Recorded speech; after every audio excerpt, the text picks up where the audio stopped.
ಅನಂತ ವೇದಗಳಿಂದ ನಿರಂತರವಾಗಿ ಪ್ರತಿಪಾದ್ಯನಾದ ಸಕಲ ಜೀವ ಜಡಾತ್ಮಕವಾದ ಪ್ರಪಂಚದಿಂದ ಅತ್ಯಂತ ಭಿನ್ನನಾಗಿರುವಂತಹ ಜಗದೊಡೆಯನಾದ ಶ್ರೀಹರಿ ಶ್ರೀಮನ್ನಾರಾಯಣ ಪರಮಾತ್ಮ, ಆ ಭಗವಂತನ ಒಂದು ವಿಶಿಷ್ಟವಾದ ಮಹಿಮೆಯನ್ನ, ಆ ಭಗವಂತನ ಮಂಗಲಕರವಾಗಿರುವಂತಹ ದಿವ್ಯವಾದ ತತ್ವಜ್ಞಾನವನ್ನ ತಿಳಿಸಿಕೊಡ್ತಕ್ಕಂತಹ ಗ್ರಂಥ ಶ್ರೀಮನ್ ಮಹಾಭಾರತ ಹಾಗೂ ಶ್ರೀಮದ್ ಭಾಗವತ. ಶ್ರೀಮನ್ ಮಹಾಭಾರತ ಹಾಗೂ ಭಾಗವತ ಅಂತಹ ಶ್ರೀಮದ್ ಭಾಗವತಕ್ಕೆ ಅತ್ಯದ್ಭುತವಾಗಿರುವಂತಹ ಒಂದು ಸಾರೋದ್ಧಾರವನ್ನ ರಚನೆ ಮಾಡಿಕೊಟ್ಟ ಮಹಾವಿಭೂತಿ ಪುರುಷರು ವಿಷ್ಣು ತೀರ್ಥರು. ಒಂದೊಂದು ಪ್ರಕರಣಗಳಿಗೂ ಕೂಡ ಸಂಗತಿಗಳನ್ನ ಹೇಳಿ 18,000 ಶ್ಲೋಕಗಳಲ್ಲಿ ಯಾವ ಪ್ರಕರಣ ಆದ ಮೇಲೆ ಯಾವ ಪ್ರಕರಣ ಬರಬೇಕು, ಕೇವಲ ಆ ಶ್ಲೋಕಗಳನ್ನ ಮಾತ್ರ ಉದ್ಧರಣ ಮಾಡುವುದು ಅದು ಯಾರಾದರೂ ಮಾಡಬಹುದು, ಯಾರಿಗಾದ್ರೂ ಅದು ಸಾಧ್ಯ ಇದೆ. ಯಾರಾದರೂ ಒಬ್ಬ ಸಾಮಾನ್ಯ ಪಂಡಿತ ನವೀನ ಭಾಗವತ ಸಾರೋದ್ಧಾರವನ್ನ ಮಾಡಬಹುದು. ಆದರೆ ಯಾವ ಪ್ರಕರಣದಲ್ಲಿ ಯಾವ ಶ್ಲೋಕಗಳನ್ನು ನಾವು ನಿಬಂಧನ ಮಾಡ್ತೇವೆ, ಆ ಪ್ರಕರಣಕ್ಕೂ ಮುಂದಿನ ಪ್ರಕರಣಕ್ಕೂ ಏನು ಸಂಗತಿ ಇದೆ, ಆ ಸಂಗತಿಯನ್ನು ತೋರಿಸಿ ಆ ಸಂಗ್ರಹವನ್ನು ಮಾಡುವ ಕ್ರಮ ಏನಿದೆ ನೋಡಿ, ಅದು ಕೇವಲ ಜ್ಞಾನಿಗಳಿಗೆ ಮಾತ್ರ ಸಾಧ್ಯ. ಹಾಗಾಗಿ ರಾಘವೇಂದ್ರ ಸ್ವಾಮಿಗಳವರಂತಹ ಮಹಾನುಭಾವರು ಸಂಗ್ರಹವನ್ನು ಮಾಡುವುದರಲ್ಲಿ ಬಹಳ ಪ್ರಸಿದ್ಧರು. ರಾಘವೇಂದ್ರ ಸ್ವಾಮಿಗಳವರು ಅಂದ್ರೆ ಸಂಗ್ರಹಕಾರರು ಅಂತೆ ಅವರಿಗೆ ಹೆಸರು ಶಾಸ್ತ್ರದಲ್ಲಿ. ಎಷ್ಟೆಲ್ಲ ಗ್ರಂಥಗಳನ್ನ ಅವರು, ಅದು ಭಗವದ್ಗೀತೆ ಆಗಿರಬಹುದು, ಬ್ರಹ್ಮಸೂತ್ರಗಳಾಗಿರಬಹುದು, ಮಹಾಭಾರತ ತಾತ್ಪರ್ಯ ನಿರ್ಣಯವಾಗಿರಬಹುದು, ಎಲ್ಲ ಭಾವ ಸಂಗ್ರಹವನ್ನು ಮಾಡ್ತಾರೆ ರಾಯರು. ಹಾಗೆ ವಿಷ್ಣು ತೀರ್ಥರು 108 ಶ್ರೀಮನ್ ನ್ಯಾಯಸುಧಾ ಮಂಗಳವನ್ನ ಮಾಡಿ ಜೀವನದಲ್ಲಿ 2 ಬಾರಿ ಸರ್ವಸ್ವ ದಾನವನ್ನೂ ಮಾಡಿ, ಅದರ ಜೊತೆಗೆ ದಾಸರು ಹಾಡುವ ಮಾತಿಗೆ ತಾವು ವಿರಕ್ತರಾಗಿ, ಮಂಚ ಬಾರದು ಮಡದಿ ಬಾರಳು ಕಂಚು ಕನ್ನಡಿ ಬಾರದು ಸಂಚಿತಾರ್ಥದ ದ್ರವ್ಯ ಬಾರದು ಮುಂಚೆ ಮಾಡಿರಿ ಧರ್ಮವ ಎನ್ನುವ ಆ ಒಂದೇ ಒಂದು ಪದ್ಯವನ್ನ ಕೇಳಿದ ತಕ್ಷಣ ಯಾರಿಗೆ ವೈರಾಗ್ಯ ಅನ್ನುವುದು ಬಂತೋ ಅಂತಹ ಮಹಾನುಭಾವರಾದ ಅರಣ್ಯಕಾಚಾರ್ಯರು, ಅಡವಿ ಸ್ವಾಮಿಗಳು ಎಂಬುದಾಗಿ ಪ್ರಸಿದ್ಧರಾಗಿರುವಂತಹ ಆ ಮಹಾನುಭಾವರ ಆರಾಧನಾ ನಿಮಿತ್ತವಾಗಿ ಈ ಜ್ಞಾನವಾಹಿನಿಯ ಸಂಘದವರು ಈ ಒಂದು ವಾರ ಅಥವಾ 6 ದಿವಸಗಳ ಕಾಲ ಈ ಒಂದು ಜ್ಞಾನ ಸೇವೆಯನ್ನು ಮಾಡುವಂತಹ ಸದವಕಾಶವನ್ನ ಮಾಡಿಕೊಟ್ಟಿದ್ದಾರೆ. ನನಗೆ ತುಂಬಾ ಈ ಒಂದು ಅಟ್ಮಾಸ್ಫಿಯರ್ ನೆನಪಾಗೋದೇನು ಅಂದ್ರೆ, ಸುಮಾರು 12 ವರ್ಷಗಳ ಹಿಂದೆ ನಾನು ಪ್ರತಿ ತಿಂಗಳೂ ಬರ್ತಾ ಇದ್ದೆ ಇಲ್ಲಿ. ಪ್ರತಿ ತಿಂಗಳೂ ಕೂಡ 12 ತಿಂಗಳ ಕಾಲ 12 ಸ್ಕಂದಗಳ ಭಾಗವತದ ಉಪನ್ಯಾಸವನ್ನ ಮಾಡಿರುವಂತಹ ಸ್ಥಳ ಇದು. ಹಾಗಾಗಿ ಭದ್ರಾವತಿಯ ಈ ಎಲ್ಲ ಭಕ್ತ ಜನರ ಭದ್ರವಾದ ಒಂದು ಕೋರಿಕೆ, ಭದ್ರವಾದ ಒಂದು ಆಮಂತ್ರಣ ಎಂದೆಂದಿಗೂ ಕೂಡ ನಾನು ಇಲ್ಲ ಅನ್ನೋದಿಲ್ಲ. ಅಂತಹ ಒಂದು ಪರಮ ಪವಿತ್ರವಾದ ಮುಖ್ಯ ಪ್ರಾಣದೇವರ ಟೀಕಾಕೃತ್ಪಾದರ ಹಾಗೂ ವಾದರಾಜ ಗುರುಸಾರ್ವಭೌಮರ ರಾಘವೇಂದ್ರ ಸ್ವಾಮಿಗಳವರ ಎಲ್ಲ ಯತಿಗಳ ಸನ್ನಿಧಾನದಲ್ಲಿ ಈ ವಾಕ್ಸೇವೆಯನ್ನು ಮಾಡುವಂತಹ ಒಂದು ಸೌಭಾಗ್ಯ ನನಗೆ ದೊರಕಿದೆ. ಯಥಾಮತಿಯಾಗಿ ಇದರ ಒಂದು ಉಪನ್ಯಾಸವನ್ನು ಅನುವಾದವನ್ನು ಮಾಡುವ ಪ್ರಯತ್ನವನ್ನು ಮಾಡ್ತೇನೆ. ಮೊದಲನೇದಾಗಿ ನಾವು ತಿಳಿಯಬೇಕಾದ ವಿಚಾರವೇನು ಅಂದ್ರೆ, ಶ್ರೀಮನ್ ಮಹಾಭಾರತ ತಾತ್ಪರ್ಯ ನಿರ್ಣಯ. ಈ ಮಹಾಭಾರತ ತಾತ್ಪರ್ಯ ನಿರ್ಣಯವನ್ನ ಶ್ರೀಮದ್ ಆನಂದ ತೀರ್ಥ ಭಗವತ್ಪಾದಾಚಾರ್ಯರು ಭಗವಾನ್ ವೇದವ್ಯಾಸ ದೇವರಿಂದಲೇ ಪ್ರೇರಿತರಾಗಿ ಮಾಡಿದ್ದು. ಶ್ರೀಮದ್ ಆಚಾರ್ಯರು ಯಾವಾಗ ಬದರಿಕಾಶ್ರಮಕ್ಕೆ ಹೋಗ್ತಾರೆ, ವೇದವ್ಯಾಸ ದೇವರ ಭೇಟಿಯಾಗತ್ತೆ. ವೇದವ್ಯಾಸ ದೇವರ ಭೇಟಿಯಾದಾಗ ಶ್ರೀಮದಾಚಾರ್ಯ ಹೇಳ್ತಾರೆ, ನಾನು ಪುನಃ ಮತ್ತೆ ಆ ಲೋಕಕ್ಕೆ ಹೋಗೋದಿಲ್ಲ, ನನಗೆ ಬೇಡ, ಇಲ್ಲೇ ಇರ್ತೀನಿ ಅಂತ ಹೇಳಿದರೂ ಕೂಡ ಆಗ ಭಗವಾನ್ ವೇದವ್ಯಾಸ ದೇವರು ಅವರಿಗೆ ಆಜ್ಞೆಯನ್ನು ಮಾಡ್ತಾರೆ, ನೀನು ತಾತ್ಪರ್ಯಾರ್ಥಂ ಪರಮಂ ಭಾರತಸ್ಯ, ಅವಶ್ಯವಾಗಿ ನೀನು ಹೋಗಲೇಬೇಕು, ಅದರಲ್ಲಿ ಮಹಾಭಾರತ ತಾತ್ಪರ್ಯ ನಿರ್ಣಯವನ್ನು ನೀನು ಬರೀಬೇಕು ಅಂತ ವೇದವ್ಯಾಸ ದೇವರಿಂದ ಅಜ್ಞಾಪ್ತರಾಗಿ ಬರೆದಿರುವಂತಹ ಗ್ರಂಥ ಇದು. ಯಾವ ರೀತಿಯಾಗಿ ಒಬ್ಬ ಕಲಾಕಾರ ಇದ್ದಾನೆ, ಒಬ್ಬ ಉತ್ತಮರಾದ ಚಿತ್ರಗಳನ್ನ ಬಿಡಿಸ್ತಾನೆ, ಅವನಿಗೆ ತನ್ನದೇ ಆದ ಒಂದು ಮಾಸ್ಟರ್ ಪೀಸ್ ಅಂತ ಇರುತ್ತೆ. ನಾನು ಎಲ್ಲ ಬರೆದರೂ ಕೂಡ ನನಗೆ ತುಂಬಾ ಇಷ್ಟವಾದ ಒಂದು ಚಿತ್ರ ಅಂತ ಅವನು ಅದನ್ನ ಮೇಲಿಂದ ಮೇಲೆ ಹೇಳ್ತಿರ್ತಾನೆ. ಹಾಗೆ ಶ್ರೀಮದ್ ಆನಂದ ತೀರ್ಥ ಭಗವತ್ಪಾದಾಚಾರ್ಯರ ಮಾಸ್ಟರ್ ಪೀಸ್ ಅಂದ್ರೆ ಅದು ಮಹಾಭಾರತ ತಾತ್ಪರ್ಯ ನಿರ್ಣಯ. ಹಾಗಂದ ಮಾತ್ರಕ್ಕೆ ಬೇರೆ ಯಾವ ಗ್ರಂಥಗಳು ಮಹತ್ವದಲ್ಲ ಅಂತ ನಾನು ಹೇಳ್ತಾ ಇಲ್ಲ. ಸ್ವಯಂ ಶ್ರೀಮದ್ ಆನಂದ ತೀರ್ಥ ಭಗವತ್ಪಾದಾಚಾರ್ಯರೇ ಆ ತಾತ್ಪರ್ಯ ನಿರ್ಣಯವನ್ನ ಬರೆದು ಕೊನೆಗೆ ಏನ್ ಹೇಳ್ತಾರೆ ಅಂದ್ರೆ, ಯಸ್ಮಿನ್ ರಮಂತೆ ಹರಿಪಾದ ಭಕ್ತಾಹ ಧರ್ಮಾದಿ ಮೋಕ್ಷಾಂತ ಪುಮರ್ಥ ಹೇತು. ಇದು ಎಂಥ ಗ್ರಂಥ ಅಂದ್ರೆ, ಶ್ರೀಮದ್ ಆಚಾರ್ಯ ಹೇಳ್ತಾರೆ, ಈ ಮಹಾಭಾರತ ತಾತ್ಪರ್ಯ ನಿರ್ಣಯದಲ್ಲಿ ಹರಿಪಾದ ಭಕ್ತಾಹ, ಯಾರು ಹರಿಪಾದ ಭಕ್ತರು, ದೇವರ ಮೇಲೆ ಯಾರಿಗೆ ಬಹಳ ಭಕ್ತಿ ಇದೆ ಅವರಿಗೆ ಮಾತ್ರ ಇದರಲ್ಲಿ ರುಚಿ ಇದೆ ಅಂತ ಹೇಳ್ತಾರೆ. ಇದರಲ್ಲಿ ರಮಮಾಣರಾಗ್ತಾರೆ.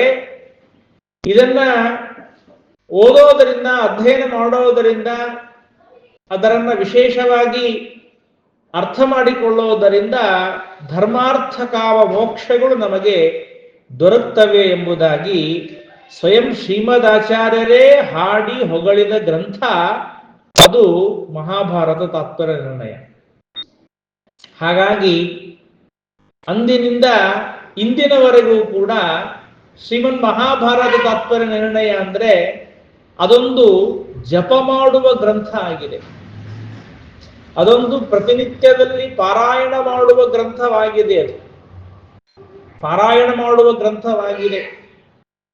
ಆದ್ದರಿಂದಲೇ ನಮ್ಮ ಹಿರಿಯ ಸ್ವಾಮಿಗಳು ಸತ್ಯ ಪ್ರಮೋದ ತೀರ್ಥ ಶ್ರೀಪಾದಂಗಳವರ ಪೂರ್ವಾಶ್ರಮದ ತಂದೆಯವರು 108 ಬಾರಿ ಶ್ರೀಮನ್ ಮಹಾಭಾರತ ತಾತ್ಪರ್ಯ ನಿರ್ಣಯವನ್ನ ಪಾರಾಯಣ ಮಾಡಿದ ಮೇಲೆ ಇವರ ಅವತಾರವಾಗಿದೆ.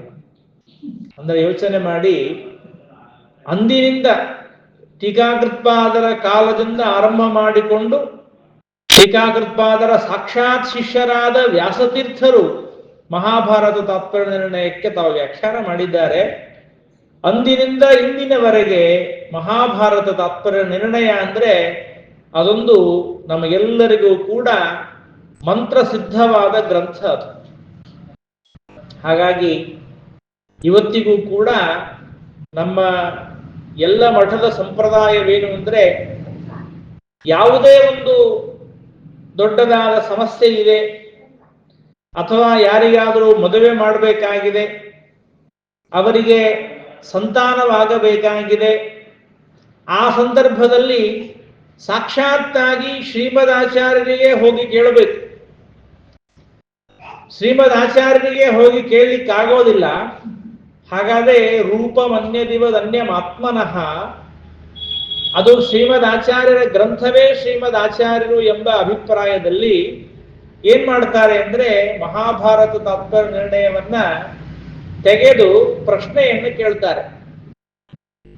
ಆ ಪ್ರಶ್ನೆಯನ್ನ ಕೇಳಿದಾಗ ಅಲ್ಲಿ ಏನು ಉತ್ತರ ಬರುತ್ತೆ ಅದರ ಮೇಲೆ ಅವರಿಗೆ ಫಲವನ್ನು ಹೇಳ್ತಾರೆ. ಇವತ್ತಿಗೂ ನಮ್ಮ ಸ್ವಾಮಿಗಳವರು ಅನೇಕ ಸಮಸ್ಯೆಗಳು ಬಂದಾಗ ಅವರು ತೆಗೆದು ನೋಡುವ ಗ್ರಂಥವೇ ಶ್ರೀಮನ್ ಮಹಾಭಾರತ ತಾತ್ಪರ್ಯ ನಿರ್ಣಯ. ನೋಡಿ ಎಷ್ಟು ಅದರಲ್ಲಿ ಮಹತ್ವದ್ದಿದೆ ಅಂತ ತಾವೆಲ್ಲ ಅದನ್ನ ತಿಳಿಯಬಹುದು. ಇಲ್ಲೇ ಹತ್ತಿರದಲ್ಲೇ ಇರುವಂತಹ ಮಹಾನುಭಾವರು, ಮಹಾವಿಭೂತಿ ಪುರುಷರು ಸತ್ಯಧರ್ಮತೀರ್ಥ ಶ್ರೀಪಾದಂಗಳವರು, ಅವರ ಕಾಲದಲ್ಲಿ ಒಂದು ಪ್ರಸಂಗ ನಡೆಯಿತು. ನೆನಪಾಯಿತು ಅಂತ ಹೇಳ್ತೇನೆ. ಒಬ್ಬ ರಾಜ, ಅವನು ತಾನು ಯುದ್ಧಕ್ಕೆ ಹೋಗ್ತಾ ಇದ್ದಾನೆ. ಯುದ್ಧಕ್ಕೆ ಹೋಗ್ತಾ ಇರಬೇಕಾದಾಗ ಯುದ್ಧದ ಪ್ರಸಂಗ, ಗುರುಗಳ ಹತ್ತಿರ ಬಂದಿದ್ದಾನೆ. ಗುರುಗಳಿಗೆ ಕೇಳಿದ, ಸ್ವಾಮಿ ನಾನು ಯುದ್ಧದಲ್ಲಿ ಗೆದ್ದು ಬರ್ತೀನೋ ಸೋಲ್ತೀನೋ ಹೇಳಿ. ನೋಡಿ ಎಂಥ ದೊಡ್ಡ ಸಮಸ್ಯೆ ಇದೆ. ಯುದ್ಧದಲ್ಲಿ ನಾನು ಗೆಲ್ತೀನೋ ಸೋಲ್ತೀನೋ ದಯಮಾಡಿ ನಂಗೆ ತಿಳಿಸ್ಬೇಕು ಅಂತ. ಆಗ ಸತ್ಯಧರ್ಮ ತೀರ್ಥರು ಆಗ ಶ್ರೀಮದ್ ಆನಂದ ತೀರ್ಥ ಭಗವತ್ ಪಾದಾಚಾರ್ಯರಿಗೆ ಇದನ್ನು ಕೇಳಬೇಕು ಅಂತ ಗ್ರಂಥವನ್ನು ತೆಗಿತಾರೆ. ಮಹಾಭಾರತ ತಾತ್ಪರ್ಯ ಗ್ರಂಥವನ್ನ ಅವರು ತೆಗೆದು ನೋಡಿದಾಗ ಆಗ ಏನ್ ಬಂತು ಅಂದ್ರೆ, ಸಪುತ್ರ ಮಿತ್ರ ಬಾಂಧವ ವಿನಾಶ ಮಾಶು ಯಾಸ್ಯಸಿ ಅಂತ ಬಂತು. ನೋಡಿ, ಸಪುತ್ರ ಮಿತ್ರ ಬಾಂಧವ ವಿನಾಶ ಮಾಶು ಯಾಸ್ಯಸಿ. ಅದು ರಾವಣನಿಗೆ ಹನುಮಂತ ದೇವರು ಹೇಳುವ ಮಾತು. ನೀನು ರಾಮದೇವರ ವಿರೋಧವನ್ನ ಮಾಡ್ಕೊಳ್ಬೇಡ, ಆ ರಾಮದೇವರ ವಿರೋಧವನ್ನು ಮಾಡಿಕೊಂಡಿ ಅಂದ್ರೆ ಸಪುತ್ರ ಮಿತ್ರ ಬಾಂಧವ, ನಿನ್ನ ಪುತ್ರ ಮಿತ್ರ ಬಂಧುಗಳಿಂದ ಸಹಿತವಾಗಿ ವಿನಾಶಂ ಆಶು ಯಾಸ್ಯಸಿ, ಬೇಗನೆ ವಿನಾಶವನ್ನು ಹೊಂತೀಯ ಅಂತ ಆ ಮಾತು ಬಂತು. ಆಗ ಅವ್ರು ಹೇಳಿದ್ರು, ನೋಡಪ್ಪ ಈ ರೀತಿಯಾಗಿ ಬಂದಿದೆ, ಏನ್ ಮಾಡಬೇಕು? ಪಾಪ ಅವನು ಬಹಳ ದುಃಖ ಪಡ್ತಾ ಇದ್ದ.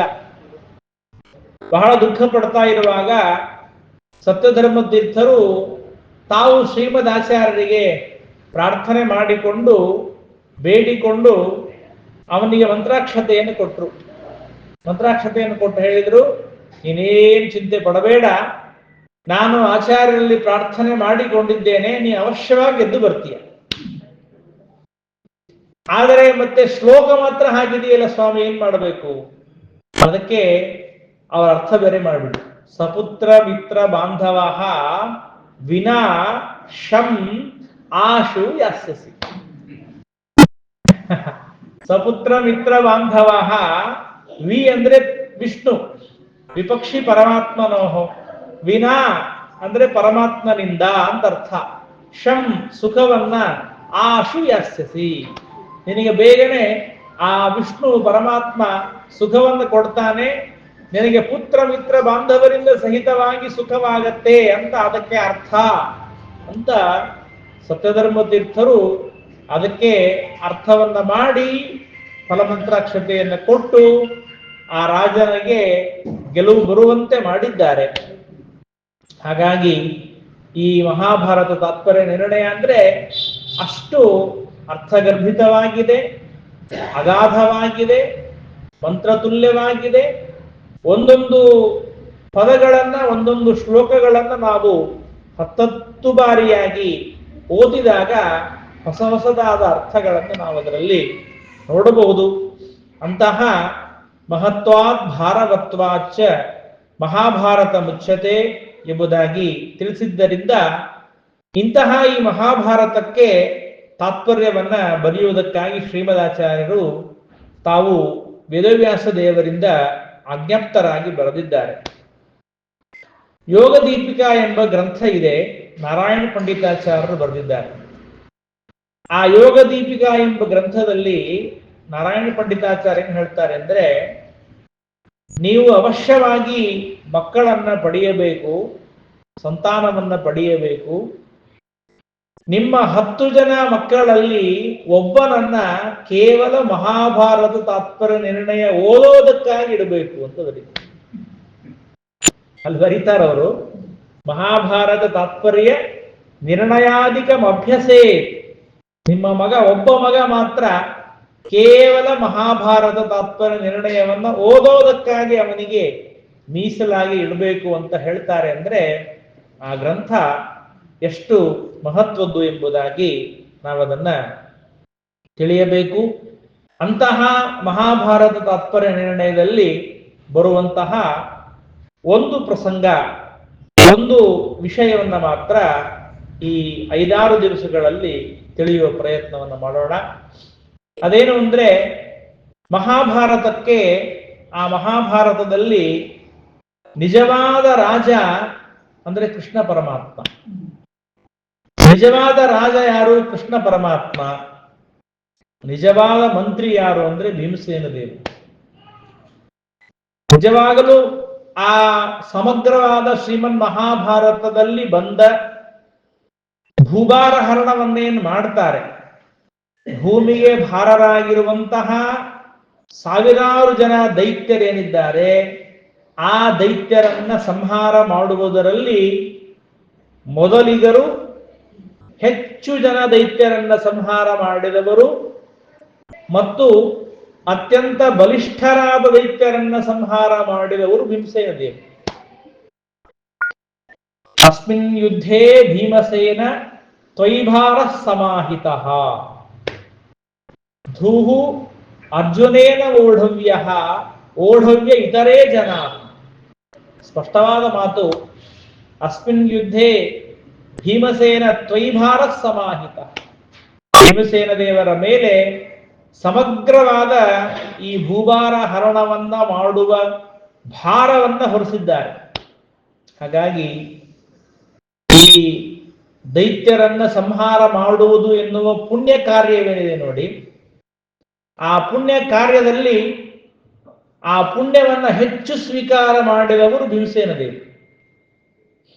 ಭೀಮಸೇನ ದೇವರು ಅವರೇನು ದೈತ್ಯರನ್ನ ಸಂಹಾರ ಮಾಡ್ತಾ ಇದ್ರು, ಸಂಹಾರ ಮಾಡುವ ಸಂದರ್ಭದಲ್ಲಿ ಈ ದುರ್ಯೋಧನನ್ನ ಸಂಹಾರ ಮಾಡುವುದು, ದುಶ್ಯಾಸನನ್ನ ಸಂಹಾರ ಮಾಡುವುದು ಅದು ಭಗವಂತನ ಪೂಜೆ ಎಂಬುದಾಗಿ ಅವರು ಅನುಸಂಧಾನ ಮಾಡ್ತಾ ಇದ್ರು.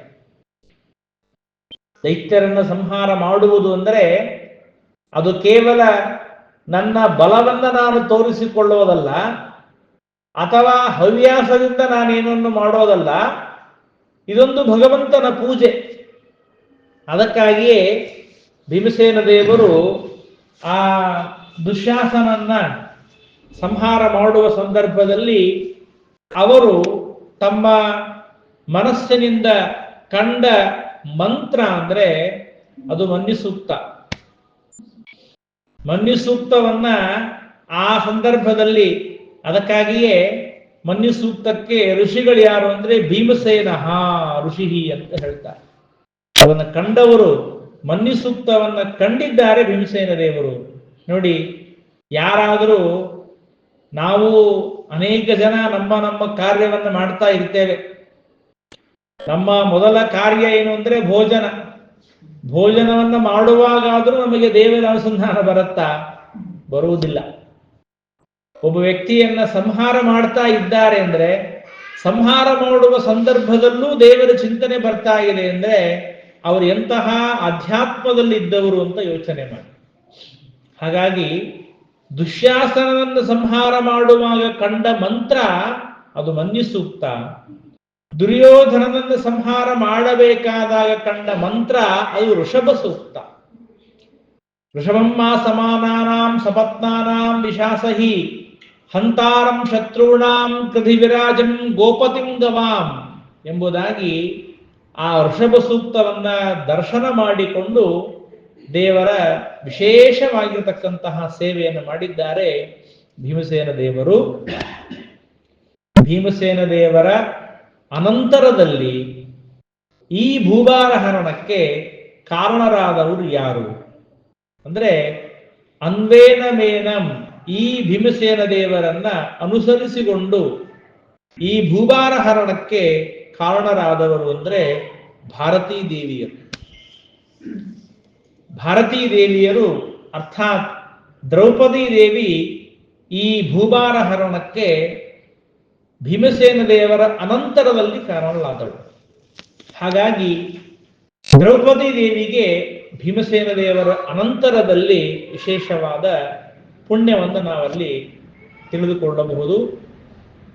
ಆದ್ದರಿಂದ ಆ ಭಾರತೀ ದೇವಿಯರ, ಆ ದ್ರೌಪದಿ ದೇವಿಯರ ಒಂದು ನಿರ್ಣಯವನ್ನ ಶ್ರೀಮದ್ ಆನಂದತೀರ್ಥ ಭಗವತ್ಪಾದಾಚಾರ್ಯರು ನಮಗೆ ಈ ಮಹಾಭಾರತದ ನಿರ್ಣಯದಲ್ಲಿ ಮಾಡಿಕೊಟ್ಟಿದ್ದಾರೆ. ಅದನ್ನ ತಿಳಿದುಕೊಳ್ಳುವ ಪ್ರಯತ್ನವನ್ನ ಮಾಡೋಣ. ಮೊದಲನೇದಾಗಿ ನಾನು ಹೇಳಬೇಕು ಅಂದ್ರೆ, ಯಾವ ಭಾರತೀ ದೇವಿಯರು, ಯಾವ ಸರಸ್ವತಿ ದೇವಿಯರಿದ್ದಾರೆ ಅವರು ಮೊದಲೇ ಮಂಗಳಾಚರಣದಲ್ಲಿ ನಾನು ಆ ಸ್ತೋತ್ರವನ್ನು ಪಾರಾಯಣ ಮಾಡಿದೆ. ಭವತಿ ಯದನುಭಾವಾತ್ ಏಡಮೂಕೋಪಿ ವಾಗ್ಮಿ ಜಡಮತಿರಪಿ ಜಂತು ಜಾಯತೆ ಪ್ರಾಜ್ಞಮೌಲಿ ಸಕಲ ವಚನ ಚೇತೋ ದೇವತಾ ಭಾರತಿ ಸಾ ಮಮ ವಚಸಿ ನಿಧತ್ತಾಂ ಸನ್ನಿಧಿಂ ಮಾನಸೇಚ. ಯಾವ ಟೀಕಾಕೃತ್ಪಾದರು ಮಾಡಿದ ಶ್ಲೋಕ ಇದು. ಟೀಕಾಕೃತ್ಪಾದರು ಶ್ರೀಮನ್ಯಾಯಸುಧ ಗ್ರಂಥದಲ್ಲಿ ಭಾರತೀ ದೇವಿಯರನ್ನ ಸ್ತೋತ್ರ ಮಾಡಿದ್ದಾರೆ. ಅವರು ಹೇಳ್ತಾರೆ, ಭವತಿ ಯದನುಭಾವಾತ್, ಯಾವ ಭಾರತೀ ದೇವಿಯರ ಅನುಗ್ರಹದಿಂದ ಏಡಮೂಕೋಪಿ ವಾಗ್ಮಿ, ಏಡಮೂಕ ಹುಟ್ಟಿದಾಗಿನಿಂದಲೂ ಮೂಕನಾಗಿದ್ದಾನೆ, ಅವನು ಭಾರತೀ ದೇವಿಯರ ಅನುಗ್ರಹದಿಂದ ವಾಗ್ಮಿ ಆಗ್ತಾನೆ. ಅಲ್ಲಿ ವ್ಯಾಖ್ಯಾನಕಾರ ಏನ್ ಮಾಡ್ತಾರೆ ಅಂದ್ರೆ, ಭವತಿ ಯದನುಭಾವಾತ್ ಏಡಮೂಕೋಪಿ ವಾಗ್ಮಿ, ಭವತಿ ಯದನುಭಾವಾಭಾವಾತ್, ಭಾರತೀ ದೇವಿಯರ ಅನುಗ್ರಹ ಇಲ್ಲ ಅಂತಾದರೆ ವಾಗ್ಮಿರಪಿ ಮೂಕೋ ಭವತಿ. ಏಡಮೂಕನು ವಾಗ್ಮಿ ಆಗ್ತಾನೆ, ವಾಗ್ಮಿಯು ಮೂಕನಾಗಿ ಬಿಡ್ತಾನೆ, ವಾಗ್ಮಿಯು ಮೂಕನಾಗಿ ಬಿಡ್ತಾನೆ. ಯಾವ ಭಾರತೀ ದೇವಿಯರ, ಸರಸ್ವತಿ ದೇವಿಯರ ಅನುಗ್ರಹ ಇಲ್ಲ ಅಂತಾದರೆ ಮೂಕನು ವಾಗ್ಮಿ ಆಗ್ತಾನೆ ಹೇಗೋ ಹಾಗೆ ವಾಗ್ಮಿಯು ಮೂಕನಾಗ್ತಾನೆ. ಅದನ್ನ ಬಹಳ ಸುಂದರವಾಗಿ ನಮಗೆ ಪುರಂದರದಾಸರು ಒಂದು ಹಾಡಿನಲ್ಲಿ ತಿಳಿಸಿಕೊಡ್ತಾರೆ. ಒಂದೇ ಮನದಿ ಭಜಿಸು ವಾಗ್ದೇವಿಯ. ಈ ಹಾಡಿನಲ್ಲಿ ಸುಂದರವಾಗಿ ಹೇಳ್ತಾರೆ ಏನು ಅಂದ್ರೆ, ಆ ಭಾರತೀ ದೇವಿಯ ಅನುಗ್ರಹವನ್ನ ಪಡೆದಿದ್ದರಿಂದ ಪ್ರಹ್ಲಾದ ರಾಜರು ಭಾರತೀ ದೇವಿಯ ಸ್ತೋತ್ರವನ್ನ ಮಾಡಿದ್ದರಿಂದ, ಅವರ ಅನುಗ್ರಹವನ್ನು ಪಡೆದಿದ್ದರಿಂದ ವಾಗ್ಮಿಗಳಾಗಿ ಸ್ತೋತ್ರವನ್ನ ಮಾಡಿ ನರಸಿಂಹದೇವರ ಪ್ರತ್ಯಕ್ಷವನ್ನ ಮಾಡಿಸಿಕೊಂಡ್ರು. ಆ ನರಸಿಂಹದೇವರ ಅನುಗ್ರಹದಿಂದ ತಾವು ಉತ್ತಮವಾಗಿರತಕ್ಕಂತಹ ಕೀರ್ತಿಯನ್ನು ಪಡೆದಿದ್ದಾರೆ. ಇದೊಂದು ಭವತಿ ಯದನುಭಾವಾತ್ ಏಡಮೂಕೋಪಿ ವಾಗ್ಮಿ. ಆದರೆ ಭಾರತೀ ದೇವಿ ಅನುಗ್ರಹವನ್ನ ಪಡೆಯದೇ ಇದ್ದದ್ದಕ್ಕಾಗಿ ಆ ದಶಮುಖನ ತಮ್ಮ ಅಂದ್ರೆ ರಾವಣನ ತಮ್ಮನಾದ ಕುಂಭಕರ್ಣ ಏನಿದ್ದಾನೆ, ಆ ಕುಂಭಕರ್ಣ ಭಾರತೀ ದೇವಿ ಅನುಗ್ರಹವನ್ನು ಪಡೆಯದೇ ಇದ್ದದ್ದಕ್ಕಾಗಿ ವಾಗ್ಮಿಯಾದರೂ ಮೂಕನಾದ ಅಂತ ಹೇಳ್ತಾರೆ. ವಾಗ್ಮಿ ಆಗಿದ್ದರೂ ಕೂಡ ಮೂಕನಾದ. ಯಾಕೆಂದ್ರೆ ಅಲ್ಲಿ ಒಂದು ಕಥೆಯಿಂದ ನಮಗೆ ಹೇಳ್ತಾರೆ. ರಾವಣ ತಾನು ತಪಸ್ಸನ್ನು ಮಾಡ್ತಾ ಇದ್ದ, ಬ್ರಹ್ಮದೇವರ ಕುರಿತು ತಪಸ್ಸು ಮಾಡಿದ್ದಾನೆ. ಬ್ರಹ್ಮದೇವರು ಏನ್ ಬೇಕಾ ವರ ಬೇಡಪ್ಪ ಅಂದ್ರು. ವರ ಬೇಡು ಅಂದಾಗ ನನಗೆ ಯಾವ ದೇವತೆಗಳಿಂದಲೂ ಮರಣ ಬರಬಾರದು, ಯಾವ ಶಕ್ತಿಯಿಂದ ನನಗೆ ಮರಣ ಬರಬಾರದು, ನಾನು ಅಮರನಾಗಬೇಕು, ನಾನು ಅವಧ್ಯನಾಗಬೇಕು. ಸರಿ ಆಯಿತು, ಹಾಗಾದರೆ ಮನುಷ್ಯರಿಂದ ಪರವಾಗಿಲ್ವಾ ಅಂದ್ರು. ಪರವಾಗಿಲ್ಲ, ಮನುಷ್ಯರು ನಂಗೇನ್ ಮಾಡ್ತಾರೆ, ಯಾವ ಮನುಷ್ಯನ ಏನ್ ಮಾಡ್ಲಿಕ್ಕೆ ಸಾಧ್ಯ, ಏನ್ ಮಾಡ್ಲಿಕ್ಕೆ ಸಾಧ್ಯ ಇಲ್ಲ. ಅವಶ್ಯವಾಗಿ ಮನುಷ್ಯರನ್ನು ಬಿಟ್ಟು ಬೇರೆಯವರಿಂದ ನನಗೆ ಅವಧ್ಯತ್ವ ಬರಬೇಕು ಅಂತ ಕೇಳಿದ. ಆಗ ಬ್ರಹ್ಮದೇವರು ಬಹಳ ಸಂತೋಷ ಅಂತ ಹೇಳಿ ಆಗ ಆ ರಾವಣನಿಗೆ ವರವನ್ನು ಕೊಟ್ಟು ಮನಸ್ಸಲ್ಲಿ ತುಂಬಾ ಸಂತೋಷ ಆಯ್ತು ಅವರಿಗೆ. ಹಾಗಾದ್ರೆ ದೇವರು ಮನುಷ್ಯನಾಗಿ ಅವತಾರ ಮಾಡ್ತಾನೆ ನೋಡಿ. ಸ್ವಯಂ ರಾಮಚಂದ್ರ ದೇವರೇ ಅವರು ಮನುಷ್ಯರಾಗಿ ಅವತಾರ ಮಾಡಿದರು. ಆದ್ದರಿಂದ ಮನುಷ್ಯ ರೂಪಿಯಾದ ರಾಮದೇವರಿಂದ ರಾವಣ ಅವನ ವಧೆಯಾಯಿತು. ಇದಾದ್ಮೇಲೆ ನೆಕ್ಸ್ಟ್ ಎಲ್ಲಿ ಬಂದ್ರು ಅಂದ್ರೆ ಕುಂಭಕರ್ಣನ ಹತ್ರ ಬಂದ್ರು ಬ್ರಹ್ಮದೇವ್. ಅವನು ತಪಸ್ ಮಾಡ್ತಾ ಇದ್ದ. ಕುಂಭಕರ್ಣನಿಗೆ ಕೇಳಿದ್ರು, ನೀನಪ್ಪ ನಿನಗೆ ವರ ಏನ್ ಬೇಕು? ಆ ಬ್ರಹ್ಮದೇವರು ಕುಂಭಕರ್ಣನ ಹತ್ತಿರ ಬರೋದಕ್ಕಿಂತ ಮುಂಚೆ ದೇವತೆಗಳೆಲ್ಲ ಹೋಗಿ ಆ ಬ್ರಹ್ಮದೇವರ ಮಡದಿಯಾದ ಬ್ರಹ್ಮಾಣಿಯ ಹತ್ತಿರ, ಸರಸ್ವತಿಯ ಹತ್ತಿರ ಹೋಗಿ ಬೇಡಿಕೊಂಡು, ಅಮ್ಮ ನಿನ್ನಿಂದ ಒಂದು ಕೆಲಸ ಆಗಬೇಕಾಗಿದೆ, ದಯಮಾಡಿ ಆ ಒಂದು ಕಾರ್ಯವನ್ನು ಮಾಡಿಕೊಡು ಅಂತ ಕೇಳಿದಾಗ ನಾವು ಸ್ಪಷ್ಟವಾಗಿ ತಿಳಿಯಬೇಕು. ಅಂತಹ ಭಾರತೀ ದೇವಿಯರ ಒಂದು ವಿಶಿಷ್ಟವಾದ ಮಹಿಮೆಯನ್ನ ತಿಳಿಸಿಕೊಡ್ತಕ್ಕಂತಹ ಒಂದು ಗ್ರಂಥ ಅದು ಶ್ರೀಮನ್ ಮಹಾಭಾರತ ತಾತ್ಪರ್ಯ ನಿರ್ಣಯ. ಯಾಕೆ ಈ ಮಾತ ನಾನು ಹೇಳ್ತಾ ಇದ್ದೇನೆ ಅಂದ್ರೆ, ಈ ಮಹಾಭಾರತ ತಾತ್ಪರ್ಯ, ಮಹಾಭಾರತ, ರಾಮಾಯಣ, ಈ ಎರಡು ಗ್ರಂಥಗಳೇನಿವೆ ಅಂದ್ರೆ ಇವುಗಳು ಒಂದರ್ಥದಲ್ಲಿ ನದಿ ಇದ್ದ ಹಾಗೆ, ದೊಡ್ಡ ಪ್ರವಾಹ. ಈ ಮಹಾಭಾರತ ಹಾಗೂ ಪುರಾಣಗಳು, ರಾಮಾಯಣವನ್ನ ಬಳಸದೇ ಇದ್ದ ಜನರೇ ಇಲ್ಲ. ಎಲ್ಲರೂ ಬಳಸ್ಕೊಂಡಿದ್ದಾರೆ. ಎಲ್ಲರಿಗೂ ಈ ಗ್ರಂಥಗಳು ಬೇಕು. ಯಾರ್ಯಾರು ತಮಗೇನೇನು ಅರ್ಥವಾಗತ್ತೋ ಅದಕ್ಕೆ ತಕ್ಕಂತೆ ವ್ಯಾಖ್ಯಾನ ಮಾಡಿಬಿಟ್ಟಿದ್ದಾರೆ. ಏನೇನೋ ಅರ್ಥಗಳು ಬರೆದಿದ್ದಾರೆ, ಏನೇನೋ ವ್ಯತ್ಯಾಸಗಳನ್ನು ಮಾಡಿದ್ದಾರೆ. ಅದಕ್ಕಾಗಿ ಮಹಾಭಾರತಕ್ಕೆ ಶ್ರೀಮದ್ ಆಚಾರ್ಯರು ತಾತ್ಪರ್ಯವನ್ನ ಬರೆಯುವುದಕ್ಕೆ ಕಾರಣ ಏನು ಅಂದ್ರೆ ಇದೇ ಕಾರಣ. ಇದನ್ನ ಎಲ್ಲ ಮತದವರು ಸ್ವೀಕಾರ ಮಾಡಿದ್ದಾರೆ ಮಹಾಭಾರತವನ್ನು, ಅದರಲ್ಲೂ ಭಗವದ್ಗೀತೆಯನ್ನು. ಹಾಗಾಗಿ ಯಾರಿಗೆ ನಿರ್ಬಂಧ ಇಲ್ಲ, ಇವರು ಮಾತ್ರ ಈ ನದಿಯನ್ನು ಮುಟ್ಟಬೇಕು, ಇವರು ಮಾತ್ರ ಮುಟ್ಟಬಾರದು ಅಂತಿಲ್ಲ. ಎಲ್ಲರೂ ನದಿಯಲ್ಲಿ ಸ್ನಾನ ಮಾಡೋರೆ. ಯಾರ್ಯಾರಿಗೆ ಏನೇನ್ ಬೇಕೋ ಆ ನದಿ ನೀರನ್ನು ತಗೊಂಡು ಏನ್ ಬೇಕಾದ್ ಮಾಡ್ತಾರೆ. ಹಂಗಿದ್ದಂಗೆ ಈ ಮಹಾಭಾರತವನ್ನ ಏನೇನೋ ಅರ್ಥ ಮಾಡಿಕೊಂಡಿದ್ದಾರೆ, ತುಂಬಾ ಗೊಂದಲದಲ್ಲಿ ಬಿದ್ದಿದ್ದಾರೆ. ಹಾಗಾಗಿ ನಾನು ಅನೇಕ ಇದಕ್ಕೆ ಸಂಬಂಧಪಟ್ಟ ಅನೇಕ ಗ್ರಂಥಗಳನ್ನ ವಿಮರ್ಶೆ ಮಾಡ್ತಾ ಇರಬೇಕಾದಾಗ ಇದರಲ್ಲಿ ಮುಖ್ಯವಾಗಿ ತಿಳ್ಕೊಳ್ಬೇಕಾದ ವಿಚಾರವೇನು ಅಂದ್ರೆ, ಯಾವುದೇ ಒಂದು ಇತಿಹಾಸ ಗ್ರಂಥ ಇದೆ ಅಂದ್ರೆ ಆ ಇತಿಹಾಸ ಗ್ರಂಥಕ್ಕೆ ಎರಡು ಅರ್ಥಗಳನ್ನು ನಾವು ನೋಡಬೇಕು. ಒಂದು ಐತಿಹಾಸಿಕವಾದ ತತ್ವ, ಅದು ಹಿಸ್ಟಾರಿಕಲ್ ಮೀನಿಂಗ್ ಅಂತ ಏನಿರುತ್ತೆ ಅದನ್ನ ಇಟ್ಟುಕೊಂಡು ನಾವು ಅಧ್ಯಯನ ಮಾಡಿದಾಗ ಅಲ್ಲಿ ಇರುವ ಅರ್ಥಗಳೇ ಬೇರೆ ಬರ್ತದೆ.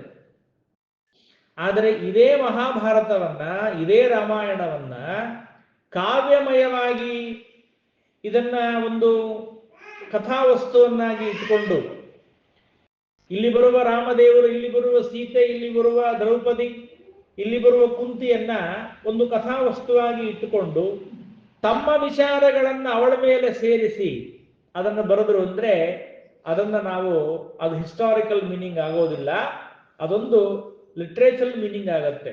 ಅದು ಕಾವ್ಯಮಯವಾದ ಅರ್ಥವೇ ಬರುತ್ತೆ ಅದಕ್ಕೆ. ಅದನ್ನು ನಾವು ಅರ್ಥ ಮಾಡ್ಕೊಂಡು ತಲೆ ಕೆಡಿಸ್ಕೋಬಾರದು. ಏನಪ್ಪಾ ಹಿಂಗ್ ಬರ್ದಾ ಇವರು ಅಂತ. ಅವರು ಹಂಗ ಬರೆಯೋದಕ್ಕಾಗೇನೆ ಬರೆದಿರ್ತಾರ ಅದನ್ನ. ಯಾಕೆ ಈ ಮಾತನ್ನು ಹೇಳ್ತಾ ಇದ್ದೀನಿ ಅಂದ್ರೆ, ಈ ಮಹಾಭಾರತದ ಮೇಲೆ ಅನೇಕ ಕಾದಂಬರಿಗಳು ಬಂದಿವೆ.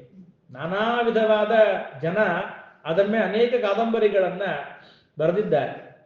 ಹಾಗಾಗಿ ಅವರೇನ್ ಮಾಡ್ತಾರೆ ಅಂದ್ರೆ, ಕೇವಲ ಮನುಷ್ಯಮಾನದಿಂದ ಮಾತ್ರ ಇದನ್ನು ಅಧ್ಯಯನ ಮಾಡ್ತಾರೆ. ಅದು ತಪ್ಪು.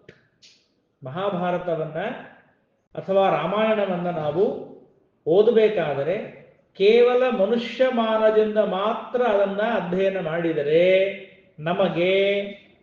ನಮಗೆ ತತ್ವಜ್ಞಾನ ಬರೋದಿಲ್ಲ.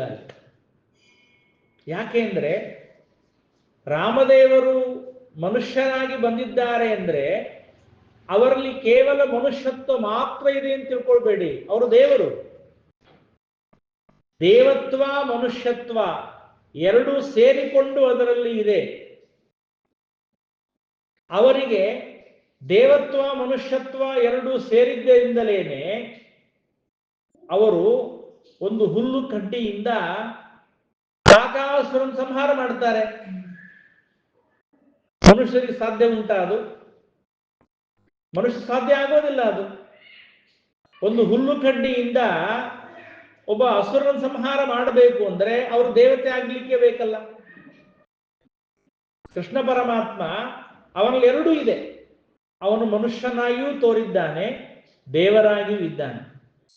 ಹಾಗಾಗಿ ಕೇವಲ ಮನುಷ್ಯನಾಗಿ ಮಾತ್ರ ಅವನನ್ನು ನೋಡಿದರೆ ಅವನಿಂದ ಗೋವರ್ಧನ ಪರ್ವತ ಎತ್ತಲಿಕ್ಕೆ ಆಗೋದಿಲ್ಲ. ಎತ್ತಲಿಕ್ಕೆ ಆಗ್ತಿತ್ತ? ಅವನು ಗೋವರ್ಧನ ಪರ್ವತವನ್ನು ಎತ್ತಲಿಕ್ಕೆ ಆಗ್ಲಿಕ್ಕೆ ಸಾಧ್ಯ ಆಗ್ತಿರ್ಲಿಲ್ಲ. ಬೆಂಕಿಯನ್ನ ಕುಡಿಲಿಕ್ಕೆ ಆಗ್ತಿರ್ಲಿಲ್ಲ. ಇದು ಅಮಾನುಷವಾಗಿರುವಂತಹ ಕಾರ್ಯವನ್ನು ದೇವರು ಮಾಡಿ ತೋರಿಸಿದ್ದಾನೆ ಅಂದ್ರೆ, ಹಾಗಾದರೆ ಆ ಗ್ರಂಥವನ್ನು ನಾವು ಅಧ್ಯಯನ ಮಾಡಬೇಕಾದರೆ ಇದು ಕೇವಲ ಮಾನವರಿಗೆ ಸಂಬಂಧಪಟ್ಟದ್ದು ಎಂಬ ಅಭಿಪ್ರಾಯದಲ್ಲಿ ಸರ್ವತಾ ಅಧ್ಯಯನ ಮಾಡಬಾರದು. ಅದಕ್ಕಾಗಿ ಶ್ರೀಮದಾಚಾರ್ಯ ಹೇಳ್ತಾರೆ, ಇದರಲ್ಲಿ ದೈವತ್ವ ಬೇರೆ ಇದೆ, ಮನುಷ್ಯತ್ವ ಬೇರೆ ಇದೆ. ಎರಡೂ ಸೇರಿಕೊಂಡಿರುವಂತಹ ಒಂದು ಪಾತ್ರ. ದ್ರೌಪದಿ ದೇವಿಯ ಪಾತ್ರ ಅಂದ್ರೆ ಅದು ದೇವತ್ವ ಮನುಷ್ಯತ್ವ ಎರಡೂ ಸೇರಿಕೊಂಡಿರುವಂತಹ ಒಂದು ಪಾತ್ರ ಅದು. ಹಾಗಾಗಿ ಅದನ್ನು ನಾವು ಸ್ಪಷ್ಟವಾಗಿ ಅದರಲ್ಲಿ ತಿಳಿಯಬೇಕು.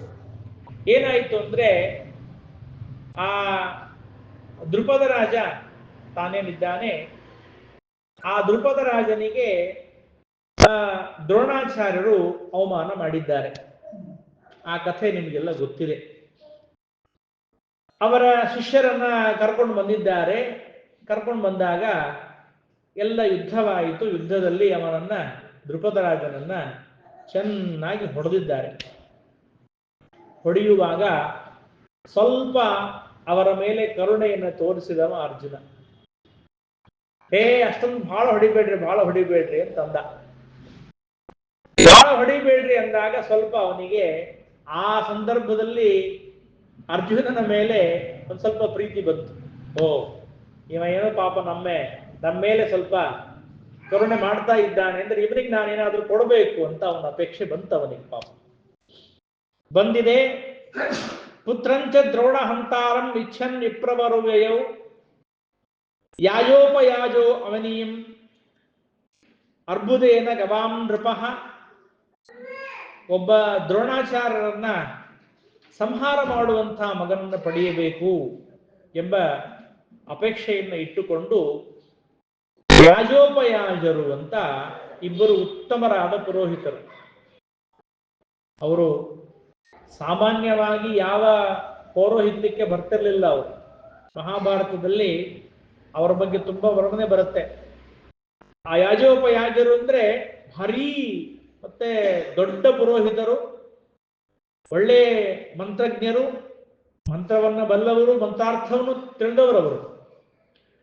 ಇವ ಅವರ ಹತ್ರ ಹೋದಾಗ ಅವರು ಹೇಳಿದ್ರು, ನೋಡಪ್ಪ, ನಾ ಬರಬೇಕು ಅಂದ್ರೆ ಸಾಮಾನ್ಯವಾಗಿ ಎಲ್ಲರ ಮನೆಗೆ ಬರೋದಿಲ್ಲ. ನಾನು ಮೊದಲು ದಕ್ಷಿಣೆ ಇಡು, ಆಮೇಲೆ ಬರ್ತೀನಿ ಅಂದ್ರು. ನೋಡ್ರಿ, ಮೊದಲು ಸಾಮಾನ್ಯವಾಗಿ ಆಚಾರ ಬಂದು ಎಲ್ಲ ಹೋಮ ಮಾಡಿಸಿದ್ಮೇಲೆ ದಕ್ಷಿಣೆ ಕೊಡ್ತೀವಿ ನಾವು. ಆದ್ರೆ ಇವರು ಹೇಳಿದ್ರು ಹಂಗೆಲ್ಲ, ಮೊದಲು ದಕ್ಷಿಣೆ ಕೊಟ್ಬಿಡು ಆಮೇಲೆ ಮುಂದಿನ ಮಾತು. ಸರಿ ಆಯ್ತು ಅಂತ ಹೇಳಿ ಅರ್ಬುದೇನ ಗವಾಂ ನೃಪಃ ಎಷ್ಟು 10 ಕೋಟಿ ಗೋದಾನ ಮಾಡಿದ ಅವರಿಗೆ. 10 ಕೋಟಿ ಗೋದಾನ ಮಾಡಿದ್ದಾನೆ. ಲೆಕ್ಕ ಹಾಕಿರಿ ನೀವು. 10 ಕೋಟಿ ಗೋದಾನ ಅಂದ್ರೆ ಆ ಗೋಗಳ ನಿಲ್ಸೋದಕ್ಕೆ ಆ ಕೊಠಡಿ ಹೇಗಿರ್ಬೇಕು ಅಂತ ಯೋಚನೆ ಮಾಡಿ, ಎಷ್ಟು ದೊಡ್ಡದಿರ್ಬೇಕು. ಆಗಿನ ಜನರಿಗೆ ಬೇರೆ ಇರಲಿಲ್ಲ, ಆ ಗೋ ಸಂಪತ್ತೇ ಸಂಪತ್ತು. ಗೋವಿನಿಂದ ಬಂದಿರತಕ್ಕಂತಹ ಹಾಲು, ಮೊಸರು, ತುಪ್ಪ, ಆ ತುಪ್ಪದಿಂದ ಯಜ್ಞವನ್ನು ಮಾಡಬೇಕು, ಯಜ್ಞದಿಂದ ದೇವರ ಆರಾಧನೆ ಮಾಡಬೇಕು, ಅಷ್ಟೇ ಅವರಿಗೆ ಬೇಕಾದದ್ದು, ಬೇರೆ ಏನಿರಲಿಲ್ಲ ಅವಾಗ. ಆದ್ದರಿಂದ ಒಂದು ಪುಣ್ಯ ಆವಾಚನೆ ಮಾಡಿಸಿದ್ರೆ 10 ಗೋ, ಹೋಮಾನ ಮಾಡಿಸಿದ್ರೆ 50 ಗೋ, ಗೃಹ ಪ್ರವೇಶ ಮಾಡಿಸಿದ್ರೆ 50 ಗೋ. ಅದನ್ನು ತಗೊಂಡು ಹೋಗ್ಬೇಕು ಬ್ರಾಹ್ಮಣರ ಮನೆಗೆ, ತಗೊಂಡು ಹೋಗ್ಬೇಕು. ನೋಡ್ರಿ, ಇವತ್ತೆಲ್ಲಿ ಗೋವಿನ, ಎಲ್ಲೆಲ್ಲೂ ನಮಗೆ ಗೋವುಗಳು ಸರಿಯಾಗಿ ಕಾಣಿಸ್ತಾ ಇಲ್ಲ. ಗೋವುಗಳ ಸಂಖ್ಯೆ ಕಡಿಮೆ ಆಗ್ತಾ ಇದೆ. ಆ ಗೋವಿನ ಸಂಪತ್ತು ಕಡಿಮೆ ಆದಾಗೆ ಮತ್ತೆ ಎಲ್ಲ ಡೂಪ್ಲಿಕೇಟ್ ಹಾಲು ಬರ್ತಾ ಇದೆ. ಹಾಲಿನಲ್ಲೆಲ್ಲ ಕೆಮಿಕಲ್ ಸೇರ್ತಾ ಇದೆ, ಮೊಸರು ಕೆಮಿಕಲ್ ಸೇರ್ತಾ ಇದೆ, ತುಪ್ಪದಲ್ಲಿ ಮಿಶ್ರಣವಾಗ್ತಾ ಇದೆ. ಶುದ್ಧವಾದ ತುಪ್ಪ ಸಿಗ್ತಾ ಇಲ್ಲ, ಶುದ್ಧವಾದ ಹಾಲು ಸಿಗ್ತಾ ಇಲ್ಲ. ಯಾಕೆಂದ್ರೆ ಗೋ ಸಂಪತ್ತಿಲ್ಲ ನಮಗೆ.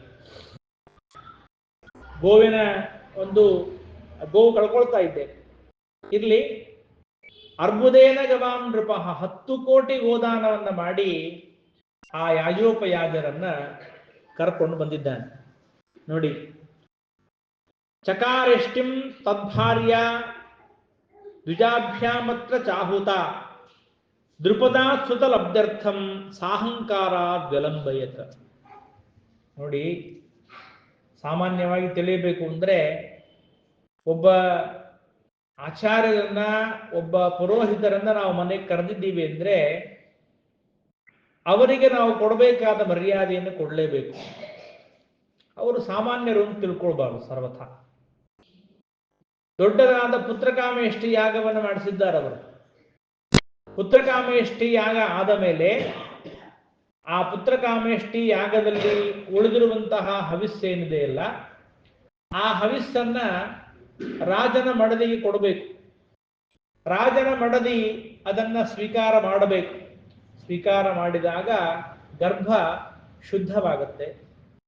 ಗರ್ಭ ಶುದ್ಧವಾದ ಮೇಲೆ ಉತ್ತಮನಾದ ಮಗ ಅಲ್ಲಿ ಹುಟ್ಟಬೇಕು ಎನ್ನುವ ಅಭಿಪ್ರಾಯದಿಂದ ಅವರು ಎಲ್ಲ ಪುತ್ರಕಾಮೇಷ್ಟಿ ಯಾಗ ಆಯಿತು. ಆದ ಮೇಲೆ ಪೂರ್ಣಾಹುತಿ, ಆ ಸಂದರ್ಭದಲ್ಲಿ ನಿನ್ನ ಮಡದಿಯನ್ನು ಕರಿ ಅಂತ ಹೇಳಿದ್ರು ಬಾಬು.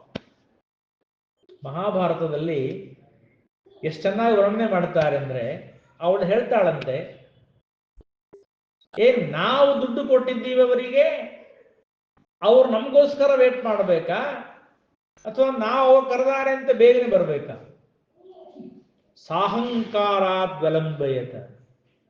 ಆಚಾರ್ಯ ಬರೀತಾರೆ, ಸಾ ಅಹಂಕಾರ, ದರ್ಪದಿಂದ ಅಹಂಕಾರದಿಂದ ಅವಳು ತುಂಬಾ ಲೇಟ್ ಮಾಡಿದ್ದು, ಹೋಗ್ಲಿಲ್ಲ ಒಳಗಡೆಗೆ. ಮಹಾಭಾರತ ಹೇಳುತ್ತೆ, ಯಾಕೆ ತಡ ಮಾಡಿದ್ಲು ಅಂದ್ರೆ ತನ್ನ ಕೇಶಾಲಂಕಾರ ಮಾಡ್ಕೊಳ್ತಾ ಇದ್ಲಂತವಳು, ತನ್ನ ಮೇಕಪ್ ಮಾಡ್ಕೊಳ್ತಾ ಇದ್ಲಂತೆ.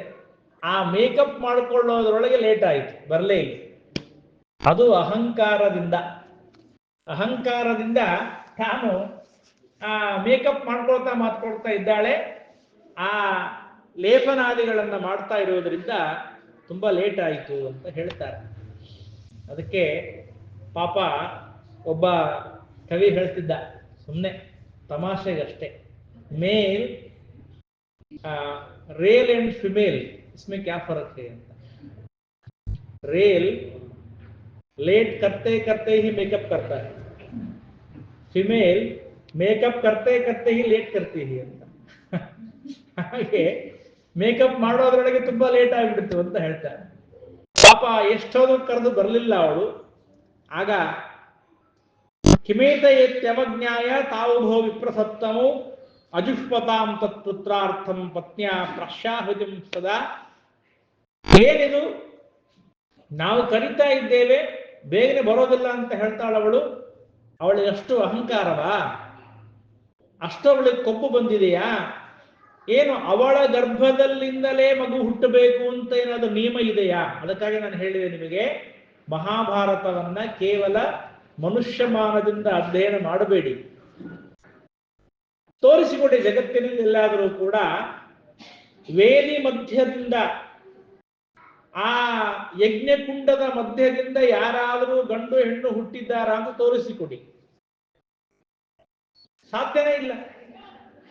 ಅವರೇನು ಮಾತಾಡ್ತಾರೆ ಅಂದ್ರೆ, ಏನಿದು ನಾವು ಕರಿತಾ ಇದ್ರು ಕೂಡ ಅವಳು ಬರೋದಿಲ್ಲ ಅಂತಾಳಲ್ಲ, ಹಾಗಾದ್ರೆ ಈ ಹವಿಸ್ಸನ್ನ ಇದನ್ನು ನಾವು ಯಜ್ಞಕುಂಡದಲ್ಲೇ ಹಾಕಿ ಬಿಡ್ತೇವೆ,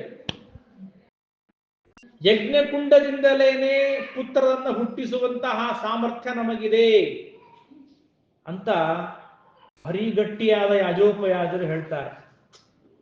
ಯೋಚನೆ ಮಾಡಿ, ಅವ್ರಿಗೇನ್ ಸಾಮರ್ಥ್ಯ ಇರಬೇಕು, ಏನ್ ಅವರ ಪೌರೋಹಿತ್ಯ ಇರಬೇಕು, ಏನ್ ತಪಸ್ಸಿರಬೇಕು. ಅವ್ರು ಹೇಳ್ತಾರೆ, ನಿನ್ನ ಕಡೆಯಿಂದ 10 ಕೋಟಿ ಗೋದಾನವನ್ನ ಸ್ವೀಕಾರ ಮಾಡಿದ್ದೇವೆ ಅಂದ್ರೆ ಸುಮ್ಮನೆ ಇದು ಸಂಶಯವಲ್ಲ, ಇದು ನಿನಗೆ ಪುತ್ರೋತ್ಪತ್ತಿಯನ್ನ ಮಾಡಿಸಿಯೇ ನಮ್ಮ ಕೆಲಸ ಮುಗಿಬೇಕು. ಇದು ನಿಶ್ಚಿತವಾಗಿ ನಾವು ಹೇಳಿದ್ದೇವೆ ನಿಂಗೆ.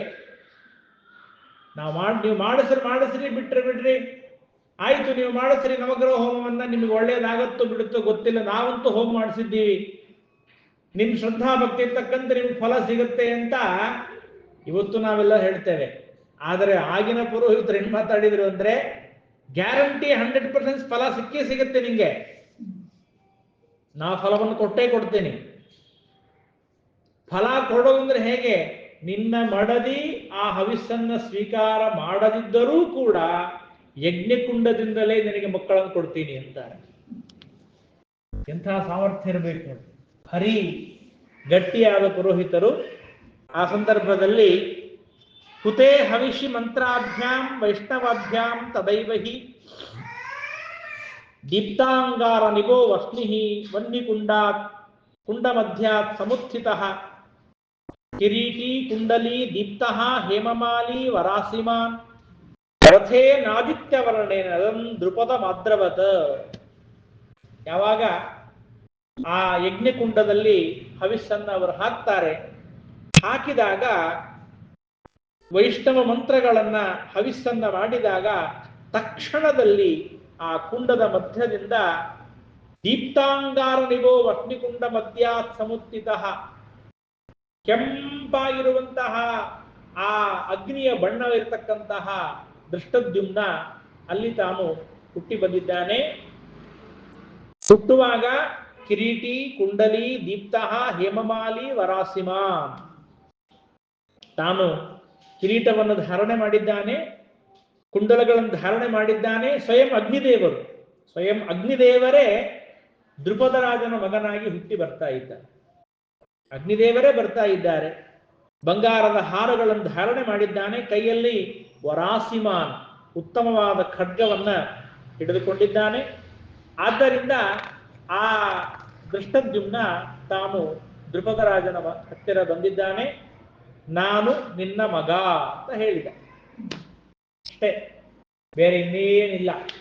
ನೋಡಿ, ಯಾಕೆ ಅವನಿಗೆ ದೃಷ್ಟದ್ಯುಮ್ನ ಅಂತ ಕರಿಬೇಕು ಅಂದ್ರೆ, ದೃಷ್ಟತ್ವಾ ದ್ಯೋತನತ್ವಾಚ್ಚ ದೃಷ್ಟದ್ಯುಮ್ನ ಇತೀರಿತಃ ಮುನಿಭಿಹಿ ದೃಪದೇನಾಪಿ ಸರ್ವವೇದಾರ್ಥ ತತ್ವವಿತ್.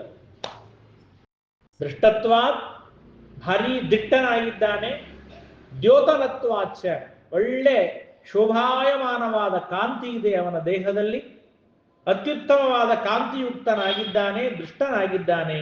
ಆದ್ದರಿಂದ ಅವನಿಗೆ ದೃಷ್ಟದ್ಯುಮ್ನ ಎಂಬುದಾಗಿ ಎಲ್ಲ ಮುನಿಗಳು ಜ್ಞಾನಿಗಳು ಸೇರಿ ಅವನಿಗೆ ನಾಮಕರಣವನ್ನು ಮಾಡಿದ್ದಾರೆ. ಅದರಿಂದ ಅವನಿಗೆ ದೃಷ್ಟದ್ಯುಮ್ನ ಎಂಬುದಾಗಿ ನಾಮಕರಣವಾಯಿತು. ದ್ರುಪದ ರಾಜನು ಕೂಡ ಅವನನ್ನ ದೃಷ್ಟದ್ಯುಮ್ನ ಅಂತ ಕರೆದ. ದೃಷ್ಟದ್ಯುಮ್ನ ಬಂದ 2ನೇ ಸೆಕೆಂಡಿಗೆ ಅನ್ವೇನಂ ಭಾರತಿ ಸಾಕ್ಷಾತ್ ವೇದಿ ಮಧ್ಯಾತ್ ಸಮುತ್ಥಿತ ಪ್ರಾಣೋ ಹಿ ಭರತೋ ನಾಮ ಸರ್ವಸ್ಯ ಭರಣಾಶ್ರುತಃ ತದ್ಭಾರ್ಯಾ ಭಾರತೀ ನಾಮ ವೇದರೂಪಾ ಸರಸ್ವತಿ ಶಂರೂಪಂ ಆಶ್ರಿತಾ ವಾಯುಂ ಶ್ರೀರಿತ್ಯೇವ ಜ ಕೀರ್ತಿತಾ. ಆ ದೃಷ್ಟದ್ಯುಮ್ನ ಅನಂತರದಲ್ಲಿ ಅನ್ವೇನಂ ಭಾರತೀ ಸಾಕ್ಷಾತ್ತಾಗಿರತಕ್ಕಂತಹ ಭಾರತೀ ದೇವಿಯರು ವೇದಿ ಮಧ್ಯಾತ್ ಸಮುತ್ಥಿತ. ಭಾರತೀ ದೇವಿಯರು ಆ ವೇದಿಯ ಮಧ್ಯದಲ್ಲಿ ತಾವು ಹುಟ್ಟಿ ಬಂದಿದ್ದಾರೆ. ಹುಟ್ಟುವಾಗಲೇ ಏನಾಗಿದ್ದಾರೆ ಅಂದರೆ ಅವರು ಸಂಪ್ರಾಪ್ತ ಯೌವನೇವಾಸಿ ಅಜರಾಲೋಕ ಸುಂದರಿ. ಅವಳು ಹುಟ್ಟುವಾಗಲೇನೆ ತರುಣಿಯಾಗಿಯೇ ಹುಟ್ಟಿದ್ದಾಳೆ. ಚೆನ್ನಾಗಿ ಅರ್ಥ ಮಾಡ್ಕೊಳ್ಬೇಕು.